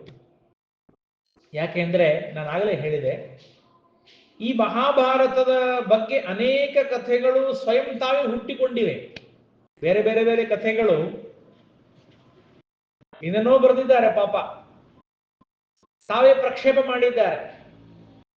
ಒಂದು ಕಥೆ ಇದೆ. ಏನ್ ಕಥೆ ಅಂದ್ರೆ, ದ್ರೌಪದಿ ದೇವಿ ತಾನು ಚಿಕ್ಕವಳಾಗಿದ್ದಾಗ ಮನೆಯಲ್ಲಿರುವ ಎಲ್ಲಾ ಬಟ್ಟೆಗಳನ್ನು ತಗೊಂಡು ಒಂದು ಟಬ್ ಒಳಗೆ ಹಾಕೊಂಡು, ಬಕೆಟ್ ಅಲ್ಲಿ ಹಾಕೊಂಡು ನದಿಗೆ ಹೋಗ್ತಾ ಇದ್ಲಂತೆ. ನದಿಗೆ ಹೋಗಿ ಬಟ್ಟೆಯನ್ನೆಲ್ಲ ಒಕ್ಕೊಂಡು ಬರ್ತಿದ್ಲಂತೆ. ಬಟ್ಟೆಯನ್ನ ಒಗೆದುಕೊಂಡು ಬರ್ತಾ ಇರುವ ಸಂದರ್ಭದಲ್ಲಿ ಒಂದ್ ದಿವಸ ಪಾಪ ಒಬ್ಬ ಸನ್ಯಾಸಿಗಳು ನದಿಯಲ್ಲಿ ಸ್ನಾನ ಮಾಡ್ತಾ ಇದ್ರು. ಸ್ನಾನ ಮಾಡ್ತಾ ಇರುವ ಸಂದರ್ಭದಲ್ಲಿ ಅವರ ಬಟ್ಟೆ, ಅವರ ವಸ್ತ್ರ ನದಿಯಲ್ಲಿ ಹರಿದು ಹೋಯ್ತು. ಪಾಪ ನದಿ ಒಳಗೇ ಕೂತಿದ್ರು. ಇವಳು ತಾನು ಚಿಕ್ಕವಳಾಗಿದ್ದಾಗ ಹೋಗ್ತಾ ಇದ್ದಾಳೆ, ಬಟ್ಟೆಯನ್ನು ಒಗೆಯೋದಕ್ಕಾಗಿ ಹೋದಾಗ ಅವಳು ಬೇಡಿಕೊಂಡ್ರಂತೆ, ನೋಡಮ್ಮ ನನ್ನ ಬಟ್ಟೆ ಹೋಗಿದೆ, ನನಗೆ ಎದ್ದು ಬರ್ಲಿಕ್ಕೆ ಆಗೋದಿಲ್ಲ, ಅದಕ್ಕಾಗಿ ನಿನ್ನ ಹತ್ರ ಯಾವುದಾದ್ರೂ ಒಂದು ಕೆಂಪು ವಸ್ತ್ರ ಇದ್ರೆ ಅದನ್ನು ಕೊಡು ಅಂತ ಕೇಳಿದ್ರು. ಕೇಳಿದಾಗ ಆಗ ದ್ರೌಪದಿ ದೇವಿ ಏನ್ ಮಾಡ್ತಾಳೆ ಅಂದ್ರೆ, ಪಾಪ ಆ ಯತಿಗಳಿಗೆ ನಾನು ವಸ್ತ್ರ ಕೊಡಬೇಕು ಅಂತ ಹೇಳಿ ತನ್ನ ಮನೆಯಲ್ಲಿರುವಂತಹ ತಮ್ಮ ಅಪ್ಪನ ಒಂದು ಶಾಟಿಯನ್ನ ಕೊಟ್ಲು. ಕೊಟ್ಟಾಗ ಅದನ್ನ ಆ ವಸ್ತ್ರವನ್ನ ಉಟ್ಟುಕೊಂಡು ಆ ಯತಿಗಳು ಮೇಲೆ ಬಂದು ಆಶೀರ್ವಾದ ಮಾಡಿದ್ರಂತೆ. ಅಮ್ಮ, ನನಗೆ ಬಟ್ಟೆಯನ್ನು ಕೊಟ್ಟಿದ್ದೀಯಲ್ಲ, ನಿನಗೆ ದೇವರು ಅನಂತ ಬಟ್ಟೆಯನ್ನು ಕೊಡ್ಲಿ ಅಂತ ಆಶೀರ್ವಾದ ಮಾಡಿದ್ರಂತೆ. ಈ ಕಥೆಯೇ ಸುಳ್ಳು. ಮಾರಲ್ ತುಂಬಾ ಚೆನ್ನಾಗಿದೆ, ಅರ್ಥಗರ್ಭಿತವಾಗಿದೆ, ಇಲ್ಲ ಅಂತಿಲ್ಲ. ಆದರೆ ದ್ರೌಪದಿ ದೇವಿ ಚಿಕ್ಕವಳಿದ್ದಾಗ ಇಲ್ಲ ಅವಳು ಹುಟ್ಟಿದ್ದೇ ದೊಡ್ಡವಳಾಗಿ ಹುಟ್ಟಿದ್ದಾಳೆ. ಅವಳು ರಾಜನ ಮಗಳಾಗಿ ಹುಟ್ಟಿದ್ದಾಳೆ. ರಾಜನ ಮಗಳಾಗಿ ಹುಟ್ಟಿದವಳು ಎಂದೆಂದಿಗೂ ಕೂಡ ಬಟ್ಟೆ ತಗೊಂಡು ನದಿಗೆ ಹೋಗೋದಿಲ್ಲ. ಬಟ್ಟೆ ತಗೊಂಡು ನದಿಗೆ ಹೋಗ್ಬೇಕು ಅಂದ್ರೆ ಯಾರಾದ್ರೂ ದಾಸಿ ತಗೊಂಡು ಹೋಗ್ತಾಳೆ ಹೊರತು ರಾಜಕುಮಾರಿ ಎಂದಾದ್ರೂ ಬಟ್ಟೆ ತಗೊಂಡು ಹೋಗಿದ್ದಾಳ? ಆಯ್ತಾ? ಇವತ್ತಿಗೆ ನಮ್ಮಲ್ಲೇ ಶ್ರೀಮಂತರು ಯಾರು ಬಟ್ಟೆ ಒಗೆಯುವುದಿಲ್ಲ, ಲಾಂಡ್ರಿ ಕೊಟ್ಟು ಕಳಿಸ್ತಾರೆ. ಆಮೇಲೆ ದ್ರುಪದ ರಾಜನ ಮಗಳು, ಆ ದ್ರುಪದ ರಾಜನ ಮಗಳು ತಾನೇನು ಬಟ್ಟೆಯನ್ನು ಒಗೆಯೋದಕ್ಕಾಗಿ ಹೋಗ್ತಾಳೆ? ಸರ್ವತಾ ತಪ್ಪು. ಯಾಕೆ ಹೇಳಲಿಕ್ಕೆ ಬಂದೆ ಅಂದ್ರೆ, ಈ ತರಹದ ಕಥೆಗಳು ನೂರಾರು ಬಂದಿವೆ ಮಹಾಭಾರತದ ಬಗ್ಗೆ. ಇನ್ನೊಂದು ಇದೇ ತರ ಕಥೆ ನೀವು ಕೇಳ್ತೀರಿ. ಅದು ಶಿಶುಪಾಲನನ್ನು ಕೃಷ್ಣ ಪರಮಾತ್ಮ ಸಂಹಾರ ಮಾಡಿದಾಗ ಆ ಚಕ್ರ ಹೋಗಿ ಅವನನ್ನ ಶಿರಚ್ಛೇದವನ್ನ ಮಾಡಿತು. ಶಿಶುಪಾಲ ಸತ್ತ ಮೇಲೆ ಆ ಚಕ್ರ ಮತ್ತೆ ಬಂದು ದೇವರ ಕೈಗೆ ಅಂಟ್ಕೊಂತು. ಅದು ಕೈಗೆ ಸ್ವಲ್ಪ ತಾಕಿದ ತಕ್ಷಣ ರಕ್ತ ಬಂತು ದೇವರಿಗೆ. ರಕ್ತ ಬಂದ ತಕ್ಷಣ ದ್ರೌಪದಿ ದೇವಿ ಅಲ್ಲೇ ಇದ್ಲು. ಪಾಪ ನನ್ನ ಸ್ವಾಮಿ ಕೃಷ್ಣನಿಗೆ ರಕ್ತ ಬಂತು ಅಂತ ಹೇಳಿ ತನ್ನ ಸೀರೆಯ ಸೆರಗನ್ನ ತಕ್ಷಣ ಹರಿದು ಅದನ್ನ ದೇವರ ಕೈ ಕಟ್ಟಿಬಿಟ್ಲು. ಆಗ ದೇವರನ್ನ, ನೋಡಮ್ಮ, ನೀನು ಇಷ್ಟು ಸೀರೆಯನ್ನು ಕೊಟ್ಟಿದ್ದೀಯಲ್ಲ, ನನಗೆ ಇಷ್ಟು ವಸ್ತ್ರದಾನ ಮಾಡಿದ್ದೀಯಲ್ಲ, ನಿನಗೆ ನಾನು ಅಕ್ಷಯಾಂಬರವನ್ನು ಕೊಡ್ತೀನಿ ಅಂತ ಹೇಳಿ ಅವಳಿಗೆ ಕಾಪಾಡಿದ ಅಂತ ಈ ಕಥೆ ಮಹಾಭಾರತ ಸೀರಿಯಲ್ ಬಂದಿದೆ. ಇದು ಹಳೆಯ ಮಹಾಭಾರತ ಸೀರಿಯಲ್ ಇತ್ತಲ್ಲ, ಚೋಪ್ರಾ ಅವರದು, ಅವಾಗ ಆ ಒಂದು ಸೀರಿಯಲ್ ಅಲ್ಲಿ ಬಂದಿದೆ ಈ ಕಥೆ. ಆದರೆ ಮಹಾಭಾರತದಲ್ಲಿ ಇಲ್ಲ. ಮೂಲ ಮಹಾಭಾರತದಲ್ಲಿ ಈ ಕಥೆಯೇ ಇಲ್ಲ. ಇದು ಇವ್ರು ತಗೊಂಡು ಬಂದಿದ್ದಾರೆ. ಚೆನ್ನಾಗಿದೆ, ನೋಡ್ಲಿಕ್ಕಿಲ್ಲ ಅಂತಿಲ್ಲ. ಆದರೆ ನಾನು ಹೇಳೋದೇನೆಂದ್ರೆ, ಕೃಷ್ಣ ಪರಮಾತ್ಮ ಎಷ್ಟು ಬಾರಿ ತನ್ನ ಚಕ್ರದಿಂದ ದೈತ್ಯರನ್ನು ಸಂಹಾರ ಮಾಡಿದ್ದಾನೆ, ಅಷ್ಟು ಬಾರಿ ಅವನಿಗೆ ಸ್ಟಿಚಸ್ ಆಗಿದೆ. ಹಾಗಾದ್ರೆ ಅಷ್ಟು ಬಾರಿ ಬಂದು ಯಾರಾದ್ರೂ ಕಟ್ಟಿದ್ದಾರ ಸೀರೆಯನ್ನ? ಸಾಧ್ಯ ಇಲ್ಲ. ಅಲ್ರಿ, ಸಾಮಾನ್ಯನಾದ ಒಬ್ಬ ವ್ಯಕ್ತಿ ಬಹಳ ಪ್ರಾಕ್ಟೀಸ್ ಮಾಡಿದವ, ಅವನಿಗೇನೆ ಕೈಗದು ಹತ್ತೋದಿಲ್ಲ. ನೋಡಿ, ನಾವು ಯಾವತ್ತೋ ಒಂದ್ ದಿವಸ ಕಾಯಿ ಪಲ್ಲೆಯನ್ನ ಚಾಕು ತಗೊಂಡು ಕಟ್ ಮಾಡ್ಲಿಕ್ಕೆ ಹೋದ್ವಿ, ಕೈ ಹತ್ತತ್ತೆ ನಮಗೆ. ಆದ್ರೆ ಅಡಿಗೆಯವ್ರು ನೋಡ್ರಿ ಎಕಡೋ ಮಾತಾಡ್ತಿರ್ತಾರೆ, ಟಕ ಟಕ ಟಕ ಟಕ ಟಕ ಕುಡಿ ಅದನ್ನ ಅವರು ಕಟ್ ಮಾಡ್ತಿರ್ತಾರೆ ಕಾಯಿ ಪಲ್ಲೆಯನ್ನ. ಒಂದ್ ದಿವಸ ಹತ್ತೋದಿಲ್ಲ ಕೈಗೆ ಅವರಿಗೆ. ಯಾಕೆ? ಪ್ರಾಕ್ಟೀಸ್. ಸಾಮಾನ್ಯವಾಗಿ ಪ್ರಾಕ್ಟೀಸ್ ಮಾಡಿದವರಿಗೆ ಕೈಗೆ ಹತ್ತೋದಿಲ್ಲ.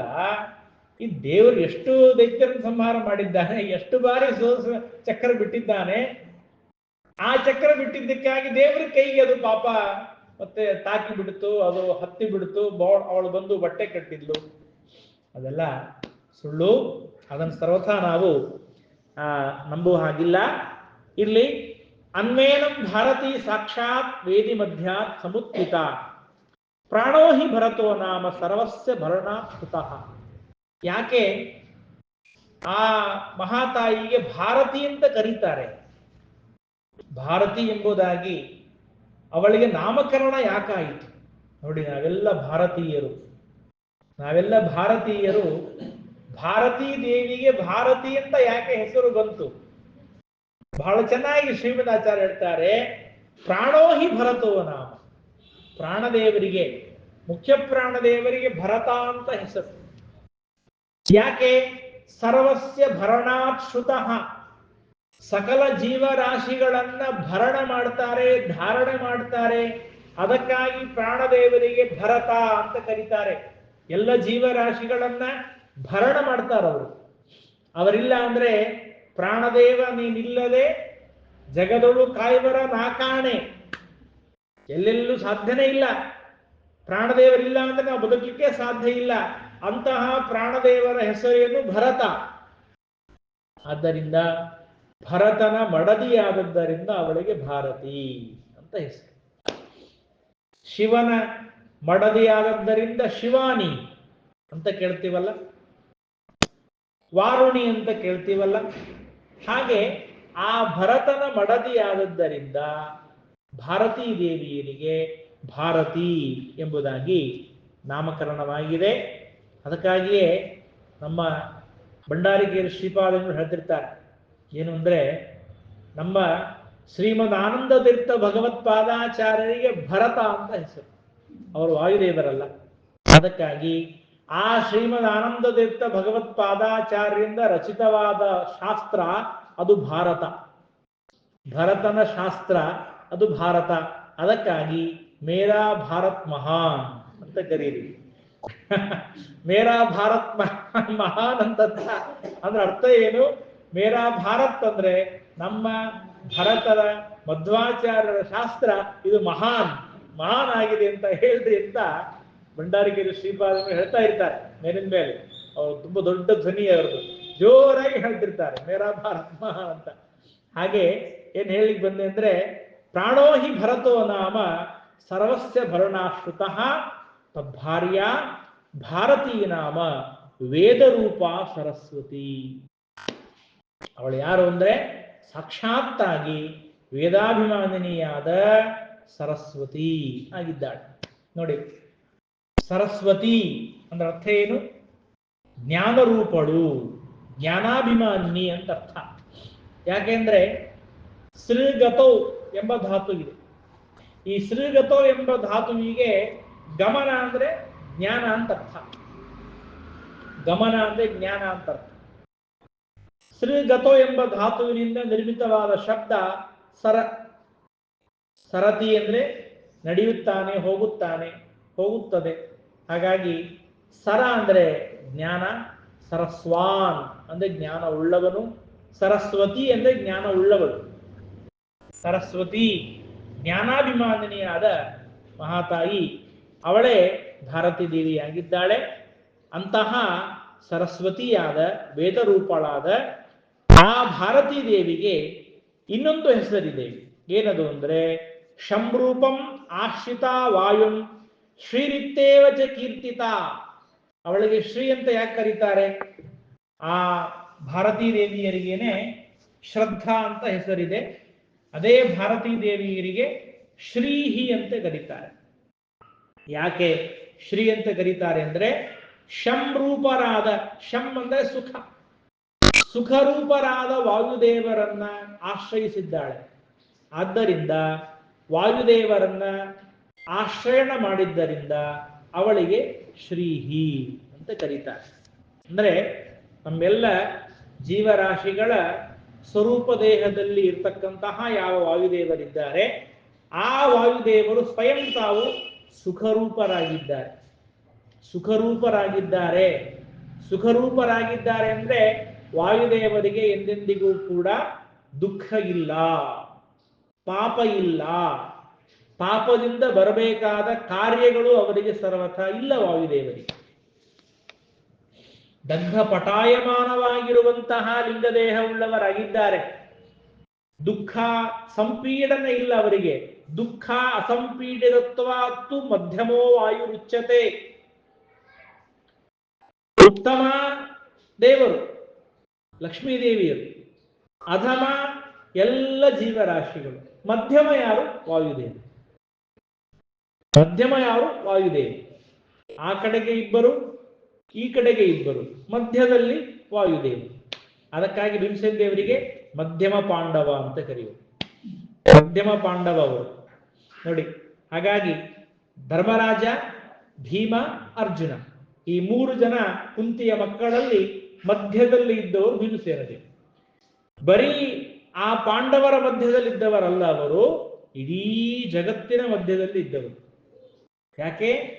ಪೂರ್ಣವಾದ ಸುಖಪೂರ್ಣರಾಗಿದ್ದಾರೆ, ಆಗ ಸಂಸಾರಿಗಳಾಗಿದ್ದಾರೆ. ಆದ್ದರಿಂದ ಅವರನ್ನ ಮಧ್ಯಮರು ಅಂತ ಕರೀತಾರೆ. ಅಂತಹ ಶಂಭರೂಪರಾದ ವಾಯುದೇವರನ್ನ ಆಶ್ರಯಿಸಿದ್ದರಿಂದಾಗಿ ಅವಳಿಗೆ ಶ್ರೀಹಿ ಎಂಬುದಾಗಿ ಕರೆದಿದ್ದಾರೆ. ಅಂತಹ ಶ್ರೀರೂಪಳಾದ ಭಾರತೀ ದೇವಿಯರ ಅವತಾರವನ್ನ ನಮಗೆ ತಿಳಿಸ್ತಾ ಇದ್ದಾರೆ. ಆ ಭಾರತೀ ದೇವಿಯರು ಯಾಕೆ ದ್ರೌಪದಿ ದೇವಿಯಾಗಿ ಬಂದರು ಎನ್ನುವ ವಿಚಾರ ಅದು ಇನ್ನು ಮುಂದೆ ಪ್ರಾರಂಭವಾಗುತ್ತೆ. ಅಂತಹ ಆ ಭಾರತೀ ದೇವಿಯರಿಗೆ ಭಾರತಿ ಎಂಬುದಾಗಿ ಕರೀತಾರೆ, ಶ್ರದ್ಧಾ ಎಂಬುದಾಗಿ ಕರೀತಾರೆ, ಶ್ರೀ ಎಂಬುದಾಗಿ ಕರೀತಾರೆ. ದೃಪದನ ಮಗಳಾದದ್ದರಿಂದ ದ್ರೌಪದಿ ಎಂಬುದಾಗಿ ಕರೀತಾರೆ. ದೃಪದ ರಾಜನಿಗೆ ಇನ್ನೊಂದು ಹೆಸರು ಯಜ್ಞಸೇನ, ಅದಕ್ಕಾಗಿ ಅವಳಿಗೆ ಯಾಜ್ಞಸೇನಿ ಎಂಬುದಾಗಿ ಕರೀತಾರೆ. ಪಂಚಾಲ ರಾಜನ ಮಗಳಾದದ್ದರಿಂದ ಪಾಂಚಾಲಿ ಎಂಬುದಾಗಿ ಕರೀತಾರೆ. ಇದೆಲ್ಲ ಕಾರಣದಿಂದ ಬರುವಂತಹ ನಾಮಕರಣ.